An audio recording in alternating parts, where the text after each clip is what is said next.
안녕하세요, 리바이버입니다. 최근 신형 4세대 투싼 NX4에 대한 많은 영상이 유튜브에 올라오고 있는데요. 아마도 자동차에 대해 많은 관심을 갖고 계신 분들이라면 투싼에 적용된 대부분의 기술이 특별하다고 생각하지는 않을 것 같습니다.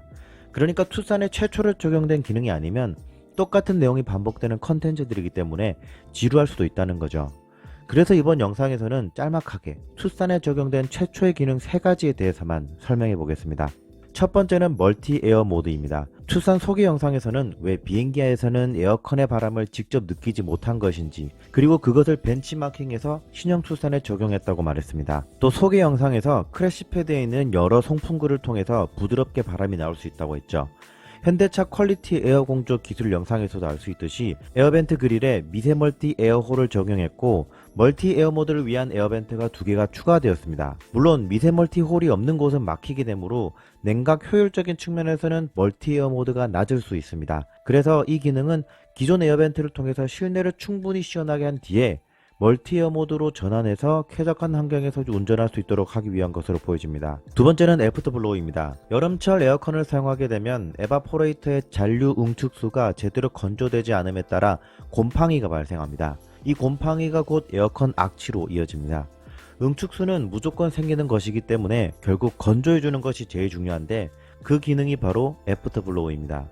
애프터 블로우 제품은 시중에서 10만원에서 20만원 사이의 제품이 판매되고 있습니다. 가격이 비싼 이유는 에바포레이터를 건조하기 위해 팬을 돌려줘야 하는데, 팬을 돌리기 위한 전력을 애프터 블로우에 내장된 배터리로 구동하기 때문입니다.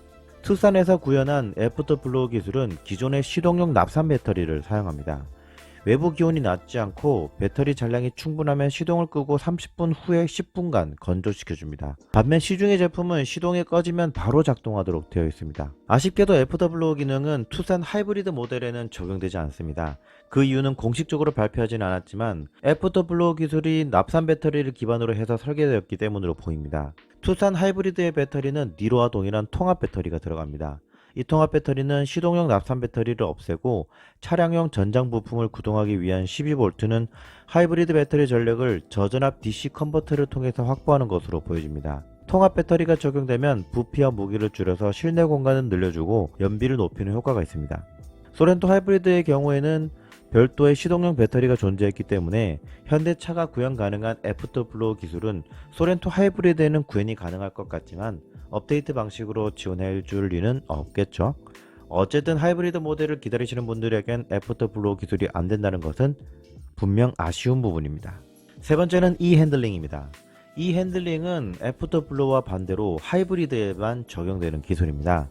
현대차 R&D 상무 폴 추가 어떻게 작동하는지 보여준다고 했는데, 이 영상을 계속해서 몇십 번 돌려보고 돌려봤지만 구체적으로 어떻게 조향 응답성을 향상시켜주는지에 대해서는 이해를 못하겠더라고요. 홈페이지에서도 선해시 전기 모터가 적절한 제동, 구동 토크를 발생시켜 조향 응답성과 선의 안정성을 향상시킨다고는 하는데, 우선 제가 이해한 것은 이렇습니다. 예를 들어 고속도로에 진입을 하는 순간엔 기존의 차량들은 100km로 달리면 제 차는 진입을 막 시작하는 차이기 때문에 속도가 느려서 차선을 바꾸면서 가속해가며 선회해야 하는데, 이때 엔진 출력뿐만 아니라 모터의 토크가 더해지면 더 강하게 선회가 된다는 것입니다.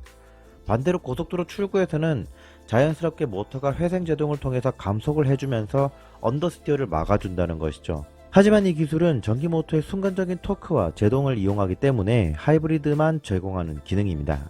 현대차 관계자분들이 혹시 제 영상을 보신다면 제가 이해한 것이 맞다면 댓글 좀 달아주세요. 그리고 나중에 하이브리드 모델이 정식으로 공개되면 이 핸들링 기능이 어떻게 구현되는지 상세한 영상이 있으면 소비자들도 이해하기 좋을 것 같으니 꼭 부탁드리겠습니다. 자, 이렇게 이번 영상에서는 투싼에 최초로 적용되는 3가지 기술에 대해 알아보았는데요. 이전 영상에서도 언급했던 것 같이 이번 신형 투싼에는 하이브리드 모델로는 최초로 원격 스마트 주차 보조가 적용되었습니다. 하지만 이 기능이 적용된 첫 모델은 아니기 때문에 제외하였습니다. 이상으로 영상을 마치고요. 저는 지금까지 리바이버였습니다. 감사합니다.